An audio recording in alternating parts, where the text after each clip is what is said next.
Bakas sa bawat sulok ng maliit na kusina ang hapdi ng kahirapan. Sa ibabaw ng hapag na gawa sa lumang kahoy, nakalatag ang huling 5 pirasong kakanin na nagawa ni Fina ngayong araw. Ang usok mula sa mainit na kawa ay unti-unting humahalo sa lamig ng hangin sa labas, habang ang bawat segundo ay tila isang mabigat na pasanin na dumidiin sa kanyang dibdib. Fina, nasaan na ang perang kailangan ko? Huwag mong sabihing uubusin mo na naman ang oras mo sa pagtitinda ng kakanin na wala namang malaking kita. Ang tinig ni Doña Remedios ay matalim na parang kutsilyong humahawi sa katahimikan. Hindi lumingon si Fina, na natili siyang nakayuko. Ang kanyang mga daliri ay nanginginig habang inililigpit ang mga tira-tirang sangkap. Nay, ang perang ito, nakalaan na po ito para sa check-up ni Leah sa susunod na linggo. Kulang pa po tayo para sa operasyon niya. Pakiusap ni Fina. Ang boses ay halos pabulong. Puno ng pagmamakaawa na sana ay maunawaan ng kanyang biyenan ang bigat ng sitwasyon. Anak mo. Lagi na lang anak mo. Ang anak ko ang kailangang kumain at magkaroon ng disenteng buhay para hindi siya mapahiya sa mga kasama niya sa trabaho. Bulyaw ni Remedios. Sabay hagis ng isang basong walang laman sa sahig. Ang tunog ng nababasag na salamin ay nagdulot ng matinding kaba sa puso ni Fina. Sa kabilang silid, narinig ni Fina ang mahinang pag-ubo ni Leah. Ang bawat ubo ng bata ay tila isang malaking sugat sa kanyang pagkatao. Mabilis siyang kumilos. Kinuha ang maliit na supot kung saan nakatago ang naipong barya. Ito ang resulta ng 12 oras na pagtatrabaho sa ilalim ng init ng araw. Ang bawat sentimo ay basang-basa ng kanyang pawis at pagod. Paglabas ni Theo mula sa kwarto, hindi man lang nito tinapunan ng tingin ang kanyang asawa. Dire-diretso ito sa hapag at kinuha ang supot ng pera. Theo, pakiusap. Huwag mong kunin lahat. Kailangan natin yan para sa bata. Ani Fina habang hinahawakan ang braso ng asawa. Ang kanyang mga mata ay nagmamakaawa. Tinabig ni Theo ang kamay ni Fina ng walang pag-aalinlangan. Huwag kang makulit, Fina. May kailangan lang akong ayusin na transaksyon para sa atin din ito. Gusto mo ba na habang buhay na lang tayong maging mahirap? Huwag kang mag-alala, gagawa ako ng paraan. Iniwan ni Theo ang bahay na parang walang narinig. Naiwan si Fina na nakatayo sa gitna ng kusina. Ang bawat bahagi ng kanyang katawan ay tila naninigas sa matinding pait. Hindi niya namalayan ang pagtulo ng kanyang mga luha. Ang mga pangarap na binuo niya sa loob ng 12 taon ay unti-unting gumuho sa bawat hakbang papalayo ni Theo. Ilang oras ang lumipas. Sa isang subdivision sa Tagaytay, natagpuan ni Fina ang kanyang sarili na nakatayo sa harap ng isang bagong townhouse. Ang kanyang puso ay halos tumigil sa pagtibok nang makita niya ang isang babaeng nakasuot ng mamahaling damit na nakahilig sa balikat ni Theo. Si Camila. Ang babaeng ilang beses na niyang narinig na binabanggit sa mga text message ni Theo. Ito na ang simula ng buhay natin. Camila. Narinig niyang sabi ni Theo. Ang boses ay puno ng pagmamalaki na kailanman ay hindi nito ipinaramdam kay Fina. Nang harapin ni Fina ang dalawa, ang mundo niya ay tila huminto. Ang perang pampaopera ni Leah, ang perang kinuha ni Theo sa kanya kaninang umaga, ay siya na ngayong pambayad para sa down payment ng bahay na ito. Theo, ang pera ni Leah. Ang boses ni Fina ay basag. Ang kanyang mga tuhod ay halos hindi na kayang dalhin ang bigat ng katotohanan. Tiningnan siya ni Theo nang may malamig at walang pakiramdam na mga mata. Kung mamamatay siya, mamamatay siya. Pagod na akong maging ama sa batang may sakit. Huwag mo akong gambalain sa bagong buhay ko. Ang bawat salitang binitawan ni Theo ay parang isang matalim na karayom na tumutusok ng paulit-ulit sa puso ni Fina. Ramdam niya ang lamig na unti-unting bumabalot sa kanyang buong pagkatao. Ang babaeng nagtiis ng hirap, ang asawang nagbulag-bulagan sa kataksilan, Ang inang nagpakapagod para sa kinabukasan ng anak. Lahat sila ay pumanaw na sa sandaling iyon. Naiwan si Fina sa ilalim ng unti-unting paglakas ng ulan. Ang bawat patak ng tubig sa kanyang balat ay hindi sapat para hugasan ang dumi ng pagkakanulo na kanyang natanggap. Siya ay mag-isa, basang-basa, at ang tanging naririnig niya ay ang boses ng kanyang konsensya na nagtatanong sa gitna ng kadiliman. Bakit ko hinayaang lamunin ako ng pag-ibig hanggang sa mawalan na ako ng halaga sa sarili kong buhay? Paano ko ipapaliwanag kay Leah na ang ama na kanyang hinihintay ay ang siya ring pumatay sa kanyang tsansa na mabuhay? Wala nang sagot. Ang natitira na lamang ay ang mabigat na pasya na hindi na siya babalik sa dati. Ang ulan sa labas ay tila walang balak tumigil. Ngunit ang lamig na nadarama ni Fina ay hindi nanggagaling sa panahon. Ito ay nanggagaling sa loob ng isang silid sa ospital kung saan ang bawat pagtunog ng monitor sa tabi ng higaan ni Leah ay nagpapabilis ng tibok ng kanyang puso. Nakaupo si Fina sa isang silya. Ang kanyang mga kamay ay mahigpit na nakahawak sa malamig na kamay ng kanyang anak. Biglang bumukas ang pinto. Isang lalaking nakasuot ng disente at mukhang galing sa isang mataas na posisyon ang pumasok. Siya si Rafael, ang kapatid ni Fina na 12 taon na niyang hindi nakikita. Sa kabila ng paglipas ng panahon, ang mga mata ng lalaki ay nagtataglay pa rin ng parehong talim at pangamba na dati niyang nakikita noong sila ay bata pa. Fina, tawag ni Rafael. Ang kanyang boses ay malalim at puno ng hinagpis. Lumingon si Fina. Ang kanyang mga mata ay namamaga sa kakaiyak. Sa sandaling makita niya ang kanyang kapatid. Ang lahat ng pader na itinayo niya para magmukhang matapang ay unti-unting gumuho. Niyakap niya si Rafael ng mahigpit. Ang kanyang mga balikat ay nanginginig sa bawat hikbi. Walang salitang namagitan sa kanila. Tanging ang tunog ng pag-iyak ni Fina ang pumupuno sa buong silid. Salamat, Rafael. Pabulong na sabi ni Fina. Salamat dahil kung wala ka. Hindi ko alam kung saan ko kukunin ang pambayad para sa operasyon ni Leah. Huwag kang magpasalamat. Fina, mali ko rin na hinayaan kitang magdusa ng matagal dahil lang sa pride ko. Pero ngayon, tapos na ang lahat ng pagpapakaalipin mo sa mga taong hindi marunong magpahalaga sa iyo. Sagot ni Rafael habang hinihimas ang buhok ng kanyang kapatid. Kinabukasan, sa harap ng isang malaki at marangyang mansyon sa Cebu, tumigil ang isang sasakyan. Bumaba si Fina. Ang kanyang pananamit ay simple ngunit ang kanyang tindig ay nagbago. Hindi na ito ang Fina na laging nakayuko. Ang kanyang mga mata ay puno na ng determinasyon. Pagpasok niya sa loob, ang bawat hakbang niya sa makintab na sahig ay nagpapaalala sa kanya ng mga alaala ng kanyang pagkabata. Sa gitna ng sala, nakaupo si Don Aurelio. Ang kanyang ama ay tila tumanda ng husto. Ang kanyang buhok ay halos maputi na lahat. Nang makita niya ang kanyang anak, bahagyang nanginig ang kanyang mga kamay. Lumapit si Fina at lumuhod sa harap ng kanyang ama. Ginagawa ang tradisyonal na pagmamano. Ama, patawarin ninyo ako. Wika ni Fina. Hinawakan ni Don Aurelio ang pisngi ng kanyang anak. May mga luha sa kanyang mga mata na matagal na niyang ibinabaon sa limot. Hindi ikaw ang dapat humingi ng tawad. Fina, ako ang nagkulang dahil hinayaan kitang lumayo. Welcome home, anak. Mula sa kanyang bulsa, inilabas ni Don Aurelio ang isang lumang kahon. Pagbukas nito, bumulaga ang isang singsing na may disenyong dagat ang sagisag ng pamilyang Alcantara. Dahan-dahan niyang isinuot ito sa daliri ni Fina.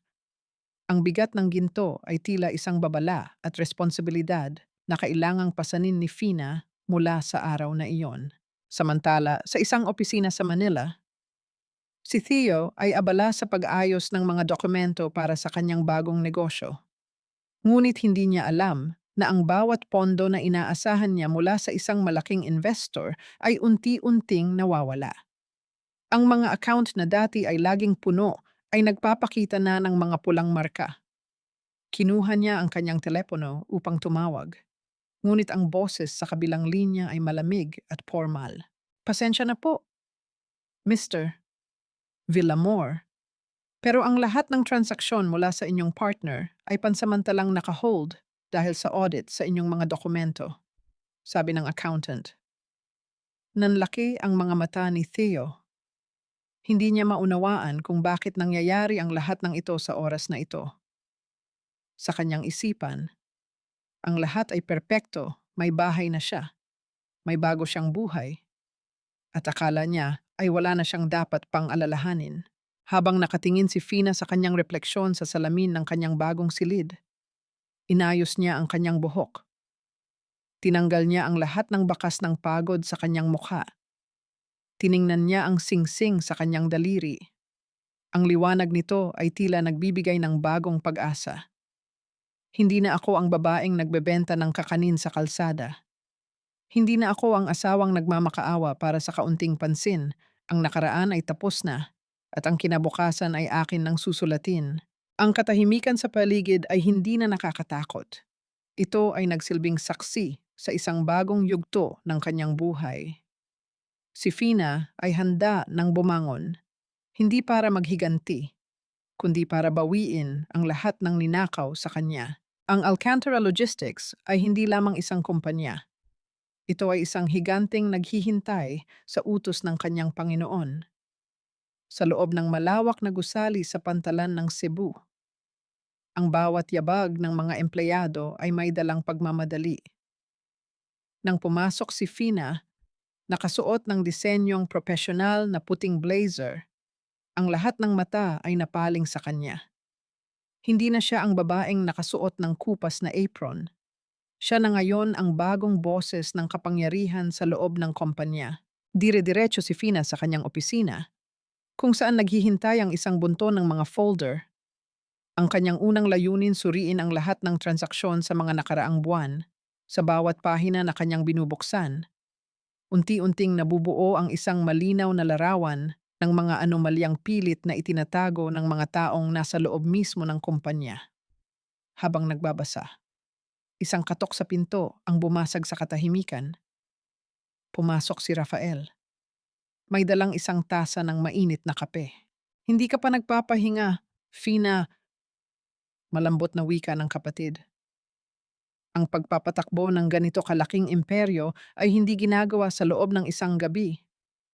Kailangan ko itong gawin, kuya. Sagot ni Fina nang hindi inaalis ang tingin sa mga dokumento. Hindi lang ito tungkol sa pera o sa kumpanya. Gusto kong makita kung gaano kalalim ang naging pinsala ng mga taong nagtangkang gumamit sa atin. Samantala, sa isang maliit at magulong opisina ni Theo sa Cavite, ang sitwasyon ay kabaligtaran. Ang hangin ay mabigat sa loob dahil sa sunod-sunod na reklamo ng mga supplier na hindi nababayaran. Ang kanyang telepono ay walang tigil sa pagtunog, ngunit ang bawat tawag ay nagdadala lamang ng masamang balita. Theo, ano bang nangyayari? Sabi mo ay sigurado na ang pondo para sa ating proyekto. Galit na sigaw ni Camila habang nakatayo sa harap ng mesa ni Theo. Ang kanyang mukha, na dati ay laging nakangiti, ay punong-puno na ngayon ng iritasyon at pagdududa. Sinusubukan kong ayusin. Camila, hindi ko rin maintindihan kung bakit biglang naghigpit ang bangko at ang mga partner natin. Depensa ni Theo. Ang kanyang boses ay nanginginig sa galit at takot.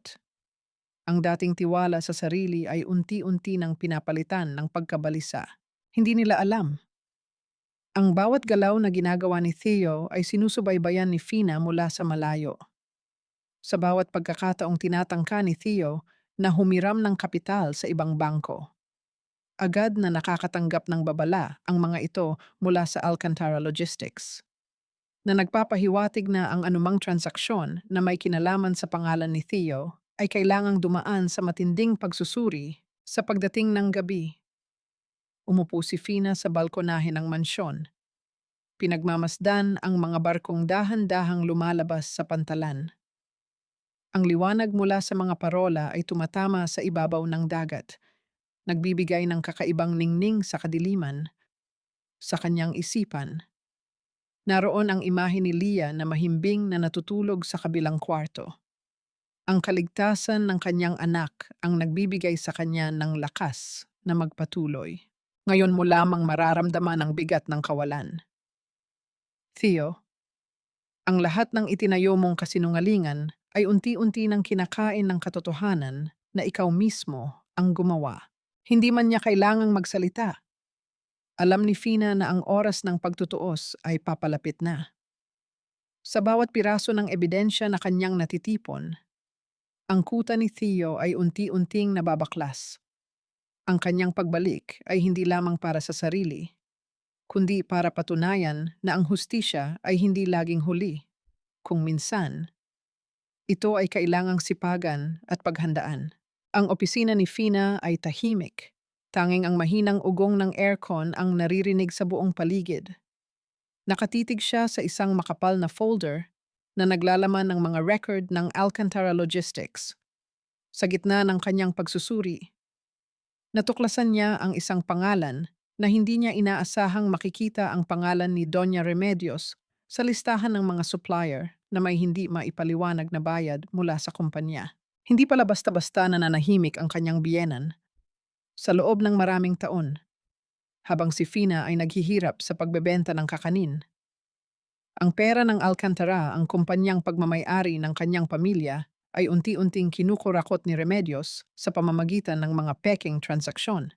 Nanginginig ang mga kamay ni Fina sa galit. Ngunit pinilit niyang pakalmahin ang kanyang paghinga. Kinuha niya ang kanyang telepono at tinawagan ang kanyang pinagkakatiwalaang abogado. Ihanda ang lahat ng dokumentong ito. Gusto kong makita ang bawat sentimong ninakaw nila sa loob ng nakaraang 10 taon sa kabilang banda, sa bahay ng mga Villamor sa Cavite. Ang tensyon ay parang isang bombang anumang oras ay sasabog. Si Doña Remedios ay paikot-ikot sa sala. Ang kanyang mukha ay bakas ang pagkabalisa dahil sa mga tawag mula sa bangko na nagbabantang isasanla ang kanilang ari-arian. Teo, ano bang nangyayari sa pera natin? Bakit hindi na natin magamit ang credit card mo? Bakit pati ang allowance ko ay natigil? Bulyaw ni Remedios nang pumasok si Theo mula sa labas. Dala ang mga papel na may tatak na Notice of Foreclosure. Hindi ko alam. Nay, parang may humaharang sa bawat galaw natin. Lahat ng account ko. Frozen. Lahat ng supplier. Ayaw na tayong pautangin. Sagot ni Theo. Ang kanyang boses ay puno ng frustration. Biglang dumating si Camila. Ang kanyang mukha ay bakas ang takot at pagkainis. Theo, nabalitaan ko ang balita. Ang townhouse na binili natin, may problema sa titulo. Sinasabi ng bangko na ang pondo na ginamit natin ay ilegal at may kinalaman sa pagnanakaw sa pondo ng isang malaking korporasyon. Nanlaki ang mga mata ni Theo.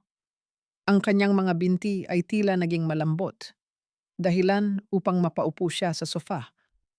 Ang lahat ng kanyang binuong ilusyon ng yaman at tagumpay ay gumuho sa isang iglap.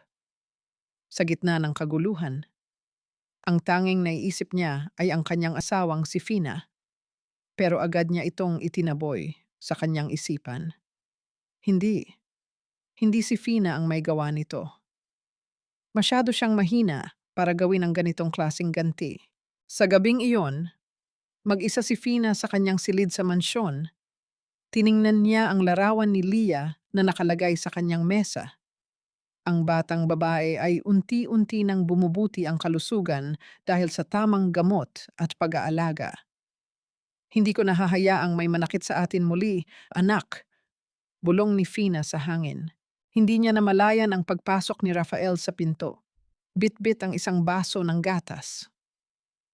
Ang mga Villamor ay nagsisimula na silang magkawatak-watak. Ang susunod na hakbang ay ang paglalantad sa kanilang mga kasinungalingan sa publiko. Handa ka na ba? Finas. Tumingin si Fina sa bintana, kung saan ang liwanag ng buwan ay tumatama sa malawak na dagat. Ang kanyang desisyon ay matatag. Hindi lang sila dapat mawalan ng pera, Rafael. Dapat nilang maranasan ang kahihiyang ibinigay nila sa akin at sa aking anak.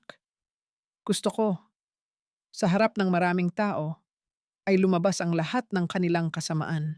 Ang bawat salita ni Fina ay may kasamang bigat na nagpapakita ng kanyang pagbabago.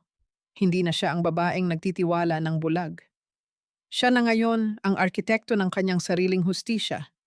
At ang pagbagsak ng mga Villamor ay simula pa lamang ng kanyang pagbawi sa lahat ng nawala sa kanya.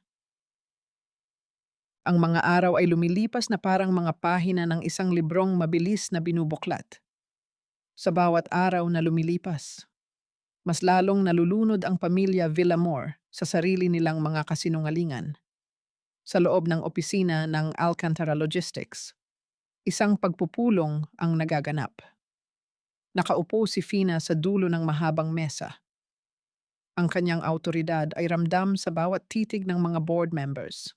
Ipinapakita sa audit na ito na sa nakalipas na dekada, may mga pondo na inililipat sa mga dummy accounts na nakapangalan kay Doña Remedios Villamor. Pahayag ng auditor, ang katahimikan sa loob ng silid ay naging mabigat. Ang bawat miyembro ng board ay nagtitinginan. Hindi makapaniwala na ang isang taong itinuturing na malapit sa pamilya ay may ganitong kaduming lihim. Si Fina ay nanatiling kalmado, ngunit sa ilalim ng mesa, ang kanyang mga kamay ay mahigpit na nakakuyom. Ipadala ang lahat ng ebidensyang ito sa mga autoridad. Hindi tayo titigil hanggat hindi natin nababawi ang bawat pisong ninakaw mula sa dugo at pawis ng ating mga manggagawa. Samantala, sa isang restaurant sa Makati, sinusubukan ni Theo na makipagkita sa isang dating kakilala upang humingi ng tulong pinansyal. Ngunit sa pagpasok niya, ang mga tao sa loob ay tila umiiwas sa kanya. Ang mga bulong-bulungan ay mabilis kumalat. Ang pangalan ng mga Villamor ay nadidikit na sa mga kaso ng fraud at money laundering. Hindi kita matutulungan. Theo, masyadong malaki ang peligro. Wika ng lalaking dati niyang kaibigan. Nabalitaan mo na ba? Ang Alcantara Logistics ay naghain na ng formal complaint laban sa inyo. Mahirap na kalaban ang pamilyang iyon. Umalis si Theo sa restaurant na ang mukha ay namumutla. Sa labas, sinalubong siya ng ulan. Ang bawat patak nito ay tila sumasampal sa kanyang mga pagkakamali. Pagdating niya sa bahay, sinalubong siya ni Camila na nakahanda na ang mga maleta. Aalis na ako. Theo, hindi ko na kaya ang kahihiyang ito. Sabi mo ay mayaman ka. Sabi mo ay protektado tayo. Pero ang totoo, wala tayong wala. Sigaw ni Camila. Ang kanyang tinig ay puno ng pandidiri na dati ay puno ng paghanga.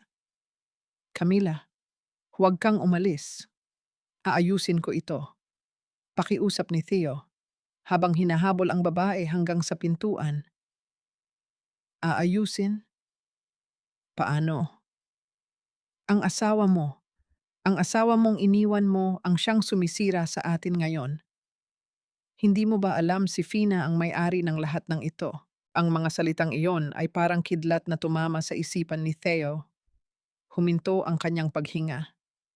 Ang kanyang mga binti ay nanghina, dahilan upang mapaluhod siya sa basang semento ng garahe. Ang babaeng itinuring niyang mahina, ang babaeng ginawa niyang alipin sa sarili niyang bahay, ay ang mismong tao na may hawak ng susi sa kanyang kalayaan. Sa kabilang panig ng lungsod, nakaupo si Fina sa kanyang sasakyan. Pinagmamasdan ang bintana ng kumpanya. Ang bawat hakbang ng kanyang plano ay unti-unting nagbubunga. Hindi siya nagagalak sa paghihirap ng iba. Ngunit ang katarungan ay kailangang manaig. Hindi mo inakala na ang inalipusta mo ay ang siyang magiging dahilan ng iyong pagbagsak. Theo, ang pagmamahal na inialay ko sa iyo ay pinalitan mo ng sakit. At ngayon, ang sakit na iyon ang siyang magiging instrumento ng iyong pagdurusa. Ang dawi ay malalim na. Ngunit ang diwa ni Fina ay gising na gising. Ang mga piraso ng puzzle ay unti-unti nang nabubuo. At handa na siyang ilahad ang katotohanan sa harap ng mundo. Ang bawat hakbang ay isang aral. Ang bawat desisyon ay isang pagbawi sa kanyang dangal. Ang balita ay mabilis na kumalat sa buong barangay.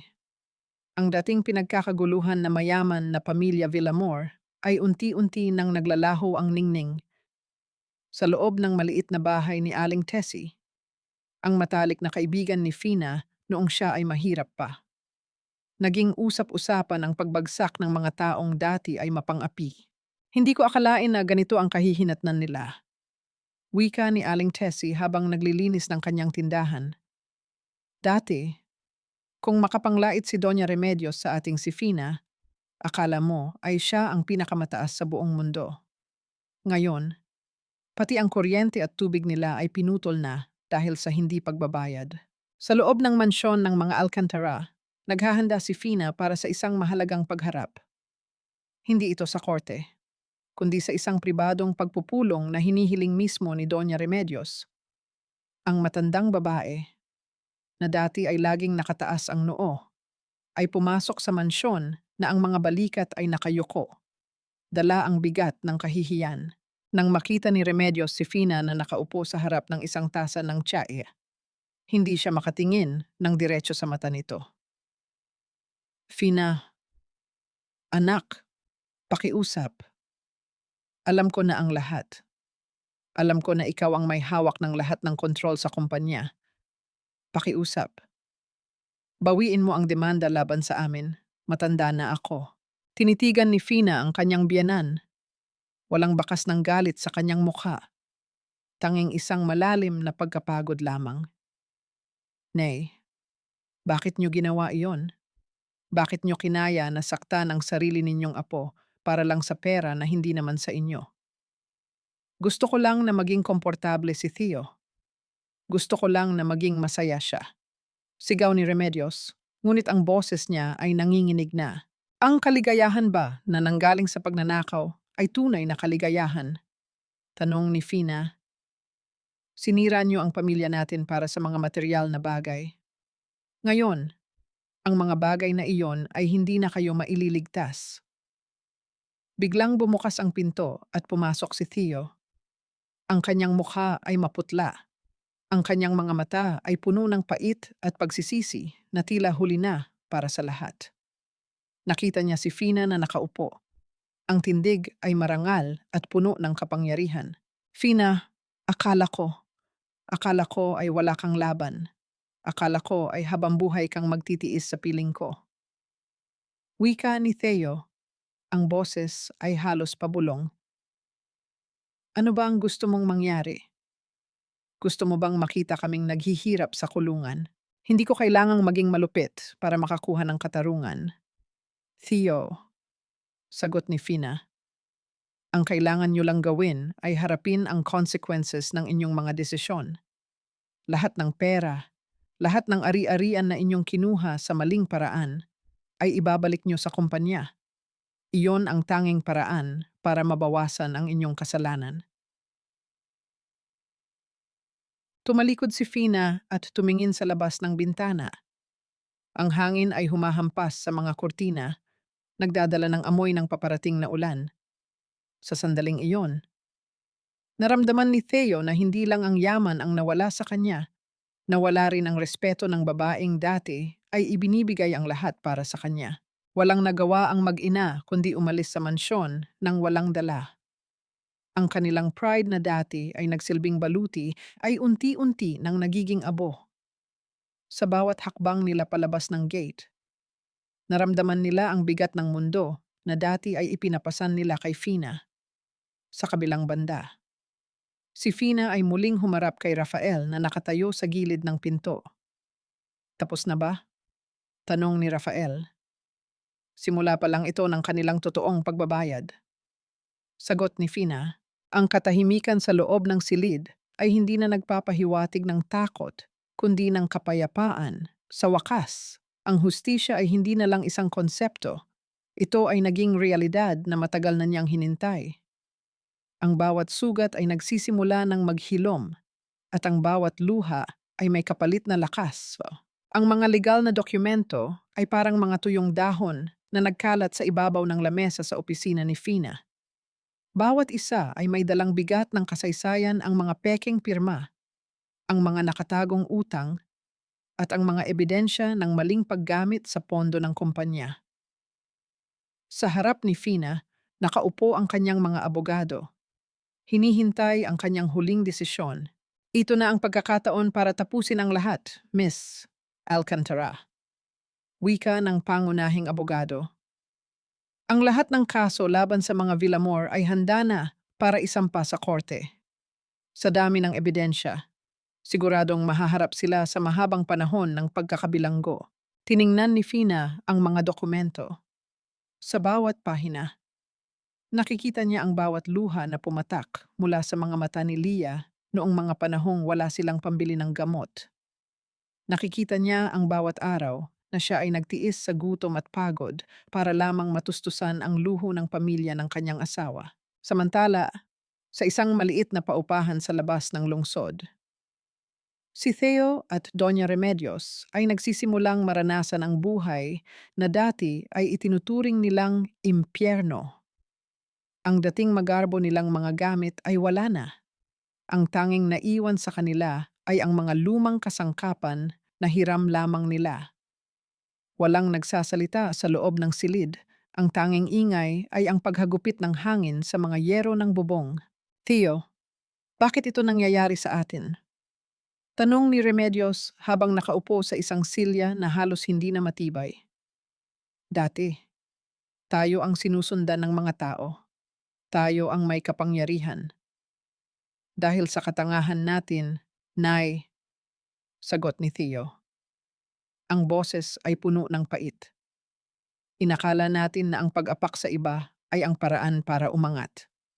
Ngayon, ang taong dati nating inalipusta ay siya na palang may hawak ng ating kapalaran. Kinabukasan, sa harap ng korte, nagtipon-tipon ang mga media.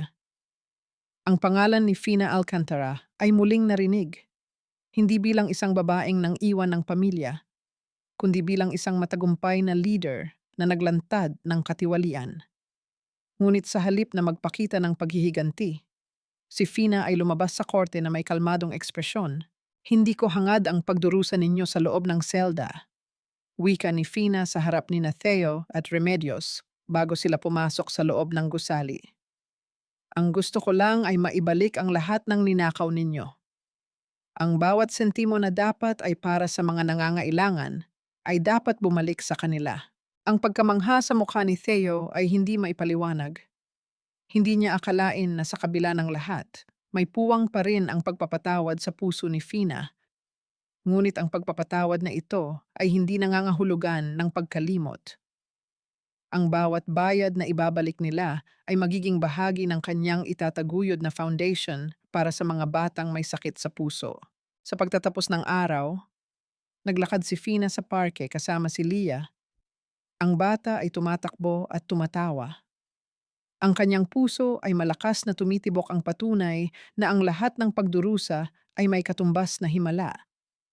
Ang buhay ay hindi lamang tungkol sa pag-aari ng mga material na bagay. Ito ay tungkol sa kung paano mo ginagamit ang iyong lakas para sa kabutihan ng iba. Pinanood ni Fina ang paglubog ng araw. Ang kulay kahel na langit ay nagbibigay ng pangako na bukas. May mas maliwanag na yugto na darating. Ang kanyang mga kamay, na dati ay puno ng kalyo dahil sa pagtitinda ng kakanin, ay ngayon ay malinis at puno ng determinasyon. Hindi na siya babalik sa dati. Dahil ang bawat aral na kanyang natutunan ay nagpatibay sa pundasyon ng kanyang pagkatao. Ang bawat pagkilos ni Fina sa kumpanya ay unti-unti nang nagiging mas maluwag. Hindi dahil sa kagaan ng trabaho, kundi dahil sa katahimikan ng kanyang kalooban. Matapos ang mga araw ng paglaban sa korte, ang Alcantara Logistics ay muling nakakita ng liwanag. Ang mga empleyado, na dati ay natatakot sa mga anomalya ng nakaraang administrasyon, ay muling nakakita ng pag-asa sa ilalim ng pamumuno ni Fina. Sa isang sulok ng opisina, binuksan ni Fina ang isang lumang litrato ni Leah noong ito ay kasalukuyan pa lamang na nagpapagaling. Ang bawat tanda ng pasakit sa mukha ng kanyang anak ay nagsilbing paalala sa kanya na ang lahat ng paghihirap ay may malalim na dahilan. Fina, may naghihintay sa iyo sa labas. Wika ni Rafael habang bumubukas ang pinto. Si Maribel. Natigilan si Fina. Si Maribel ang dati niyang matalik na kaibigan na naging instrumento sa panlilinlang ni Theo at Camila. Ang babaeng dati niyang pinagkakatiwalaan ay siya palang nagbubulong ng mga maling impormasyon sa kanya noon. Nang makita ni Fina si Maribel sa lobby, nakayuko ito, hindi makatingin ng diretso. Fina, alam ko na hindi mo ako mapapatawad. Wika ni Maribel. Ang boses ay puno ng pagsisisi. Hindi ko akalain na ang pagtanggap ko sa pera ni Camila ay magdudulot ng ganito kalaking sakit sa iyo. Lumapit si Fina sa kanya. Ang hangin sa pagitan nila ay tila naglalaman ng mga alaala ng kanilang pagkakaibigan na nasira dahil sa kasakiman. Maribel, ang pera ay nawawala. Ang mga material na bagay ay napapalitan. Ngunit ang tiwala, napakahirap nitong ibalik kapag nawasak na. Hindi ako humihingi ng pabor. Fina, gusto ko lang humingi ng tawad. Alam ko na dahil sa akin, naging mas mahirap ang pagtuklas mo sa mga ginawa ni Theo. Pagpapatuloy ni Maribel habang tumutulo ang kanyang mga luha. Tumingin si Fina sa malayo. Ang kanyang puso ay hindi na nakakaramdam ng galit. Ang galit ay isang bigat na hindi na niya kayang dalhin. Ang pagpapatawad ay hindi para sa iyo. Maribel, dapat ay para sa aking sarili na matutong bumitaw sa nakaraan. Maaari mo nang simula ng iyong buhay, ngunit hindi na natin maibabalik ang dati. Umalis si Maribel na may dalang bigat ng pagsisisi, ngunit si Fina ay nanatiling nakatayo roon. Pakiramdam niya ay may isang bahagi ng kanyang pagkatao ang tuluyang gumaan. Sa kabilang banda, sa isang maliit na apartment sa labas ng lungsod, si Theo ay nakatitig sa kisame. Ang kanyang mga kamay ay puno na ng kalyo dahil sa paghahanap ng trabaho bilang construction worker. Ang bawat pagod sa kanyang katawan ay tila isang bayad sa mga pagkakamaling nagawa niya. Sa bawat gabi, naiisip niya si Fina hindi ang Fina na CEO ng Alcantara, kundi ang Fina na masayang nagluluto ng kakanin para sa kanya noon. Ang mga pangyayaring ito ay nagbukas ng mata ng marami. Ang kwento ni Fina ay hindi na lamang usap-usapan sa barangay. Ito ay nagsilbing inspirasyon sa mga kababaihan na nakaranas ng pagtataksil at pang-aapi. Ang Leah Heart Foundation ay opisyal na ring binuksan at ang bawat donasyon ay nagmumula sa mga taong gustong tumulong sa mga batang may sakit sa puso. Sa pagtatapos ng araw, umuwi si Fina sa kanyang mansyon. Sinalubong siya ni Leah ng isang masayang yakap. Ang bawat pagtawa ng bata ay tila isang himig na nagbibigay ng kapayapaan sa buong bahay. Hindi na mahalaga kung sino ang nanakit sa akin noon. Ang mahalaga ay ang taong nakatayo ako ngayon, ang babaeng marunong lumaban, marunong magpatawad, at marunong magmahal ng tama. Ang gabi ay tahimik, at ang mga bituin sa langit ay tila nagmamasid sa kanyang pag-unlad. Si Fina ay hindi lamang nagtagumpay sa pagbawi sa kanyang buhay, siya ay nagtagumpay sa pagbawi sa kanyang sarili. Unjakik. Ang pagtatagumpay ni Fina ay hindi nangangahulugan na wala na siyang hamon na kailangang harapin. Sa loob ng Alcantara Logistics, isang bagong proyekto ang inilunsad ang pagpapalawak ng kanilang serbisyo sa buong bansa. Ngunit ang desisyong ito ay sinalubong ng mga kritisismo mula sa ilang matatandang board members na hindi pa rin matanggap ang pamumuno ng isang babaeng dati ay itinuturing nilang mahina. Fina, ang pagpapalawak na ito ay masyadong mapanganib. Wika ni Mr. Santos, ang pinakamatandang miyembro ng board. Hindi tayo pwedeng sumugal sa ganito kalaking investment. Tumayo si Fina. Ang kanyang tindig ay hindi matitinag. Tumingin siya sa bawat isa sa kanila. Ang takot sa pagbabago ang siyang pumipigil sa atin na umunlad. Kung hindi tayo gagalaw, malulunod tayo sa nakaraan. Ang kumpanyang ito ay hindi lamang pag-aari ng mga pamilya. Ito ay responsibilidad natin sa mga libu-libong empleyado na umaasa sa atin. Ang katahimikan sa loob ng boardroom ay naging saksi sa kanyang determinasyon. Unti-unti, ang mga pagtutol ay napalitan ng respeto. Nakita nila na ang babaeng nasa harap nila ay hindi na ang Fina na dati nilang nakilala. Siya na ngayon ay isang leader na may malinaw na pananaw. Sa kabilang banda, si Leah ay nagsisimula na ring pumasok sa paaralan. Ang bawat umaga na inihahanda ni Fina ang baon ng kanyang anak ay nagpapaalala sa kanya ng mga panahong kailangan niyang magbenta ng kakanin sa kalsada. Ngunit ngayon, ang mga baon na iyon ay hindi na galing sa hirap, kundi sa pagmamahal. Mama, bakit po tayo nagbibigay ng tulong sa ibang bata? Tanong ni Leah habang hinihimas ni Fina ang kanyang buhok. Dahil anak, ang tunay na yaman ay hindi nasusukat sa kung gaano kalaki ang iyong bangko. Ito ay nasusukat sa kung ilang buhay ang napagaan mo dahil sa iyong kabutihan. Sagot ni Fina. Habang ang isang ngiti ay bumubuka sa kanyang mga labi, habang lumilipas ang mga buwan, ang Leah Heart Foundation ay nakapagsagawa na ng mahigit 100 operasyon para sa mga batang nangangailangan. Si Fina ay madalas na bumibisita sa ospital, nakikipagkwentuhan sa mga magulang na nakakaranas ng pasakit na dati niyang dinanas. Ang bawat pagdalaw niya ay nagbibigay ng pag-asa na hindi sila nag-iisa. Isang hapon, habang naglalakad sa hardin ng mansyon, nakita ni Fina si Rafael na nakatayo, nakatanaw sa malawak na karagatan.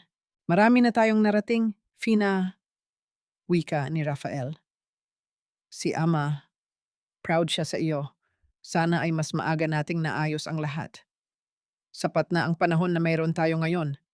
Kuya, sagot ni Fina. Ang mahalaga, hindi tayo nawalan ng pag-asa. Sa gitna ng kanyang tagumpay, hindi nakalimutan ni Fina ang pinagmulan. Minsan sa isang buwan, pumupunta pa rin siya sa dating barangay kung saan sila nanirahan ni Theo. Hindi para magyabang, kundi para bumili ng kakanin mula sa mga nanay na nagsisikap din para sa kanilang pamilya. Ang pagbili niya ay isang simpleng kilos, ngunit para sa mga nanay na iyon, ito ay isang malaking tulong. Ang bawat aral na aking natutunan ay naging bahagi ng aking pagkatao. Ang sakit ay nagbigay sa akin ng tapang, at ang karanasan ay nagbigay sa akin ng karunungan. Sa bawat gabing tahimik, pinagmamasdan ni Fina ang mga bituin. Alam niya na ang bawat pagsubok ay hindi para sirain siya, kundi para hubugin siya. Ang kanyang buhay ay hindi na isang kwento ng pagdurusa, kundi isang himno ng tagumpay at pagbangon. Ang sikat ng araw sa hapon ay dahan-dahang lumulubog, nagbibigay ng kulay ginto sa bawat sulok ng parke kung saan madalas maglaro si Leah. Si Fina ay nakaupo sa isang bangko. Pinagmamasdan ang kanyang anak na masayang nakikipaghabulan sa ibang mga bata. Sa gitna ng kanyang kapayapaan, isang anino ang humarang sa kanyang paningin. Pagtingala ni Fina, nakita niya si Theo, ngunit hindi na ito ang lalaking dati niyang kinatatakutan o kinamumuhian. Si Theo ay mukhang mas matanda. Ang kanyang mga kamay ay magaspang dahil sa trabaho, at ang kanyang mga mata ay walang bakas ng dating kayabangan. Fina, tawag ni Theo. Ang kanyang boses ay pabulong, tila nahihiyang humarap sa babaeng dati niyang pinagkaitan ng pagmamahal. Theo, tugon ni Fina. Ang kanyang boses ay kalmado, walang halong puot o pangungutya. Ano ang kailangan mo? Umupo si Theo sa malayong dulo ng bangko. Hindi niya tinangkang lumapit ng labis. Wala na akong hinihingi na pabor. Gusto ko lang magpasalamat. Dahil sa mga pangyayari, natutunan ko ang halaga ng pagtatrabaho at pagiging totoo sa sarili. Ngayon ko lang napagtanto kung gaano kalaking pagkakamali ang binaliwala kita. Tumingin si Fina sa mga bata na naglalaro sa malayo. Ang nakaraan ay hindi na natin mababago. Theo, Ang mahalaga ay kung ano ang ginagawa mo ngayon sa iyong buhay. Alam ko, sagot ni Theo, habang ang kanyang mga mata ay bahagyang namumasa. Si Camila, nakulong siya dahil sa mga illegal na transaksyon na ginawa namin. Si Nay, nasa isang home for the aged ngayon dahil wala na kaming matirhan. Lahat ng ito ay bunga ng aking kasakiman. Walang sinabi si Fina. Hinayaan niyang magsalita si Theo dahil alam niyang ang pag-amin ay bahagi ng kanyang paghilom. Hindi niya kailangang magpatawad ng malakas. Ang kanyang katahimikan ay sapat na upang ipakita na wala na siyang hinanakit sa kanyang puso. Hindi ko inaasahan na magiging ganito kakabait. Fina, pagpapatuloy ni Theo. Dapat ay galit ka sa akin. Dapat ay gusto mo akong makitang nagdurusa. Ang galit ay parang lason na ako rin ang iinom. Paliwanag ni Fina. Noong pinili kong magpatawad, hindi para sa iyo ito, kundi para sa aking sariling kalayaan. Ang kaligayahan ni Leah at ang aking sariling kapayapaan ang aking prioridad. Tumayo si Theo, handa nang umalis. Bago siya tuluyang maglakad palayo, tumingin siya kay Leah na abala sa paglalaro. Isang mabilis na lungkot ang dumaan sa kanyang mga mata. Isang pagsisisi na mananatiling habambuhay. Alagaan mo ang bata. Fina, siya ang pinakamagandang bagay na nangyari sa buhay ko. Kahit na hindi ko siya naipaglaban noon.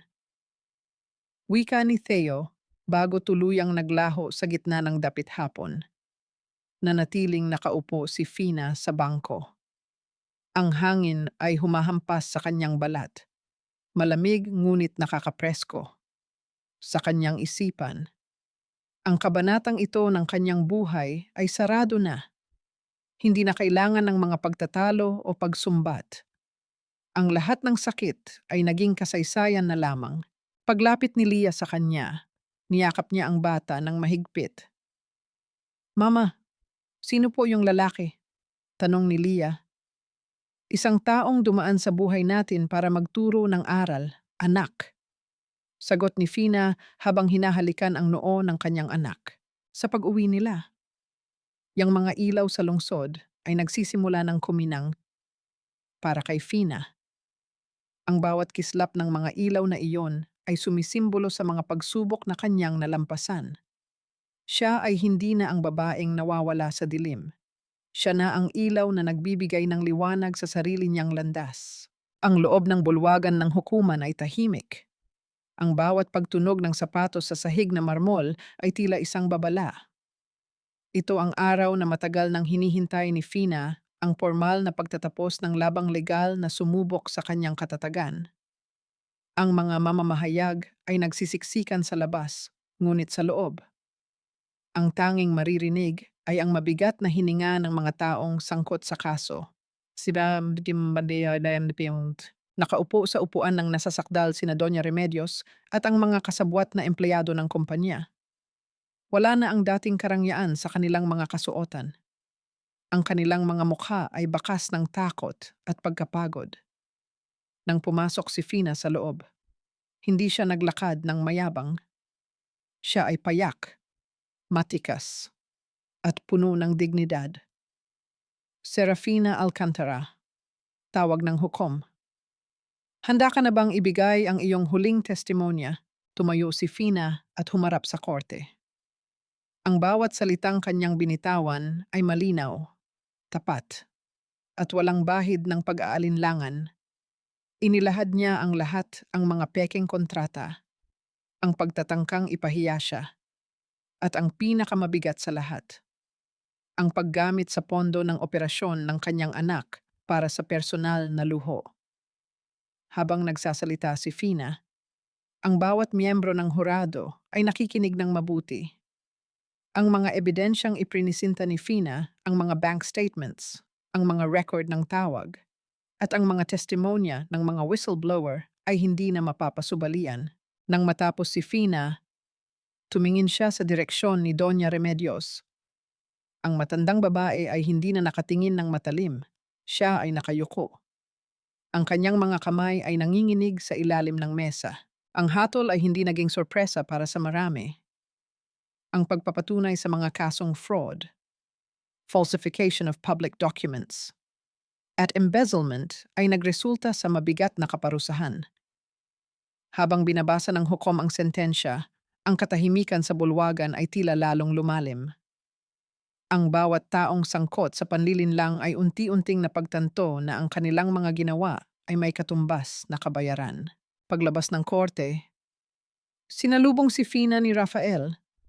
Ang kanyang kapatid ay may hawak na isang bouquet ng puting rosas.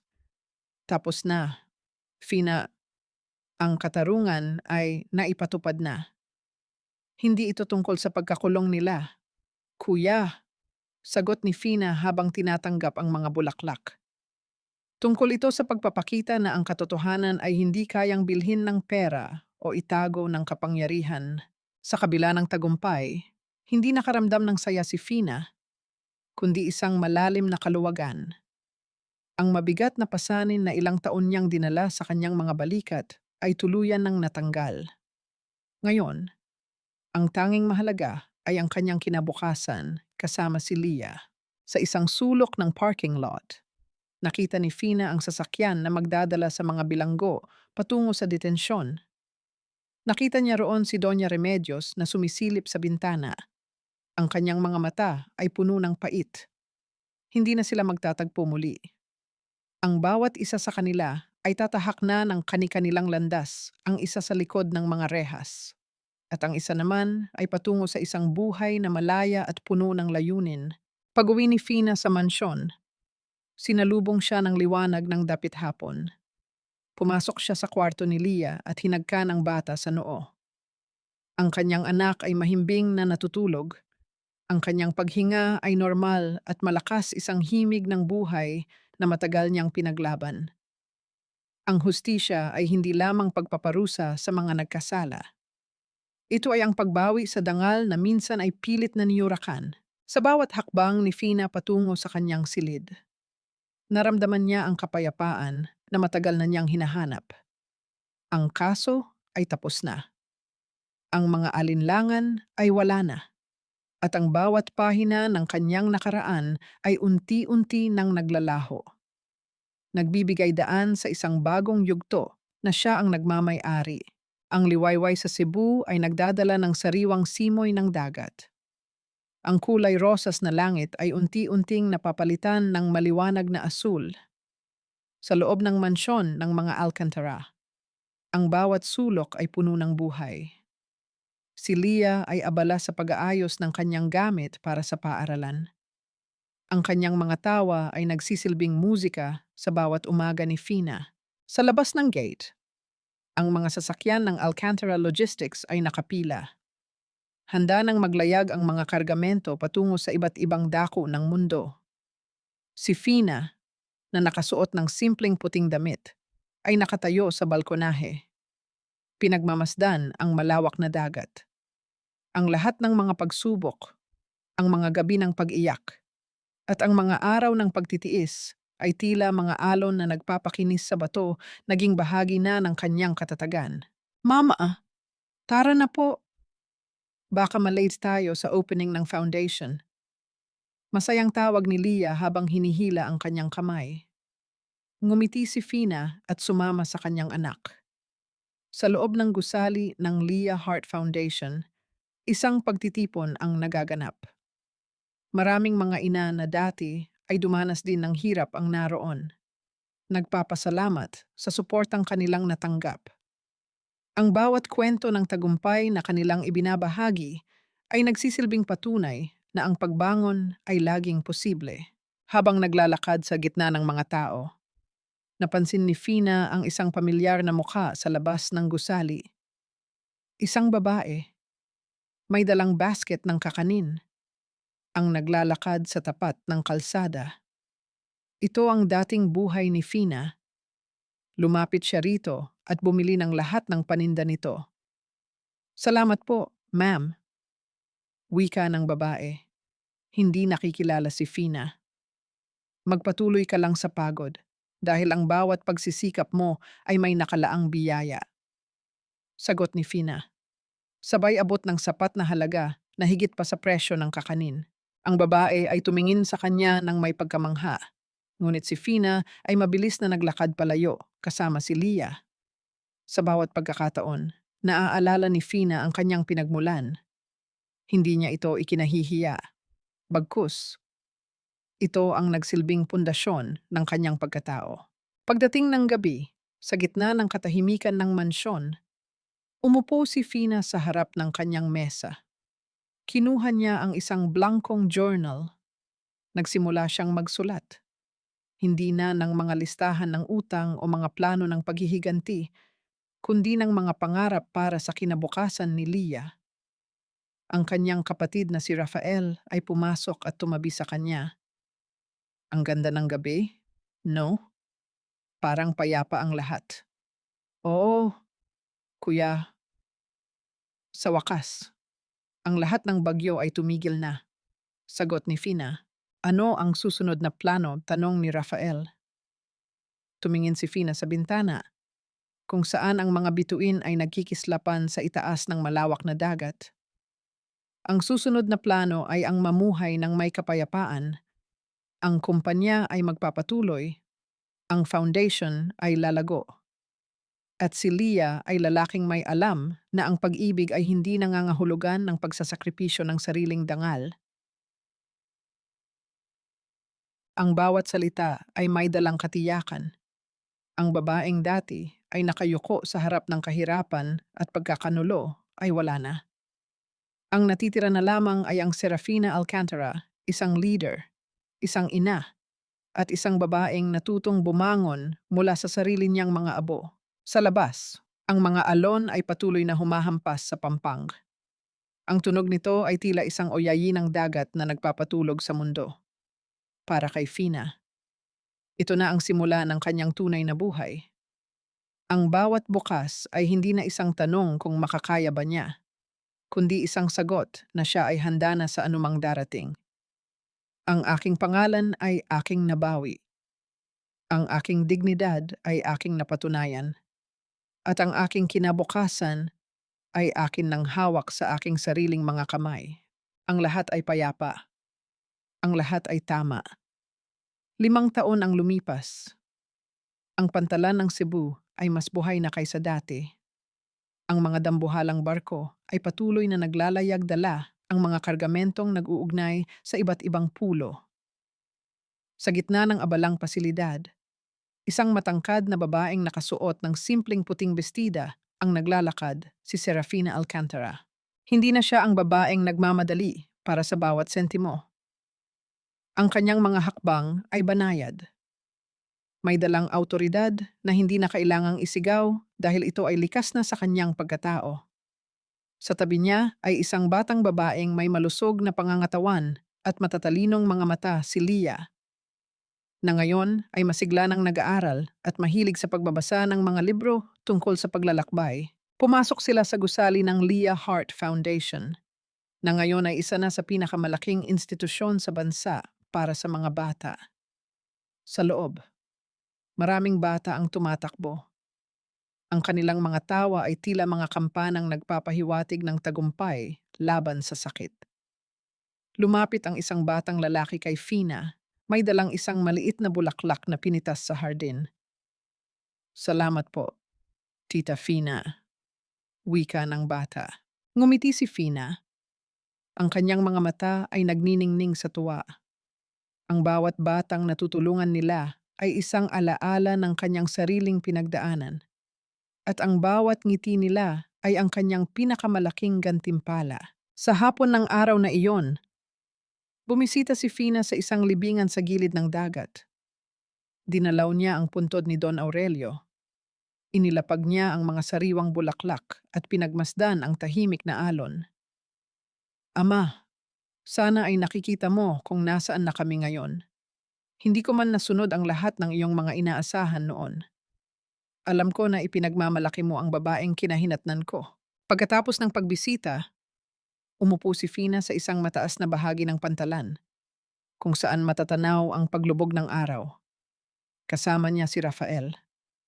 Ang kanyang kapatid ay naging haligi ng kumpanya at ang tanging taong nakakaalam ng buong bigat ng kanyang pinagdaanan. Salamat, kuya, dahil hindi mo ako hinayaang maligaw. Wika ni Fina, ikaw ang nagligtas sa sarili mo. Fina, ang tapang mo ang nagbukas ng pinto para sa atin. Sagot ni Rafael. Sa kanilang pag-uwi, dumaan sila sa dating barangay kung saan sila nanirahan ni Theo. Ang lugar ay nagbago na rin. May mga bagong bahay at maayos na kalsada. Nakita ni Fina ang isang lalaking naglalakad. May dalang mga gamit sa pagtatrabaho si Theo. Huminto ang sasakyan ni Fina. Hindi siya bumaba. Ngunit sa isang sandali, nagtama ang kanilang paningin. Si Theo ay tumango ng marahan. Isang pagkilala na ang lahat ng utang ay bayad na at ang bawat isa sa kanila ay may sariling landas na dapat lakaran. Walang pait, walang galit. Tanging ang pagtanggap na ang nakaraan ay tapos na.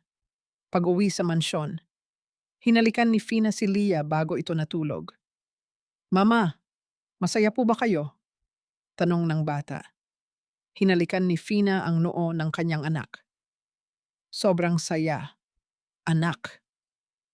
Dahil natutunan kong ang tunay na kaligayahan ay hindi matatagpuan sa kung ano ang mayroon tayo, kundi sa kung sino tayo kapag tayo ay mag-isa at malaya. Ang mansyon ay binalot ng katahimikan ng gabi, ngunit ang bawat sulok nito ay puno ng pagmamahal. Ang mga pader na dati ay saksi sa kalungkutan ay saksi na ngayon sa isang pamilyang binuo muli sa pundasyon ng katatagan at dangal. Si Fina ay nakahiga, ipinikit ang kanyang mga mata. At sa unang pagkakataon matapos ang napakaraming taon, siya ay nakatulog ng may ganap na kapayapaan. Ang kanyang kwento ay hindi na lamang isang alamat ng pagdurusa, kundi isang pamana, isang patunay na kahit gaano kalalim ang sugat, ang paghilom ay laging posible sa taong marunong lumaban at magmahal ng tapat.